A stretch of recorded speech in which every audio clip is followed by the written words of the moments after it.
महिला प्रदेश अध्यक्ष पदावरनं आता शेवटी राजीनामा झाला.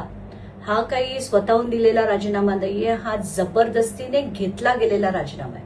आमच्यासारखी लोक, सामान्य माणसं, आम्ही सगळे मिळून जेव्हा लढलो तेव्हा राष्ट्रवादीला जबरदस्तीने हा राजीनामा घ्यावा लागला.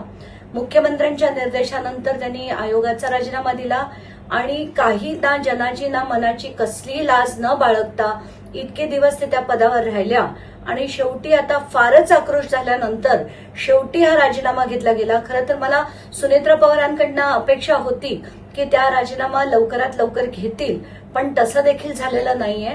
त्यामुळे आता राष्ट्रवादीला खूपशी महाराष्ट्राला उत्तरं देणं गरजेचं आहे. ही सुरुवात आहे.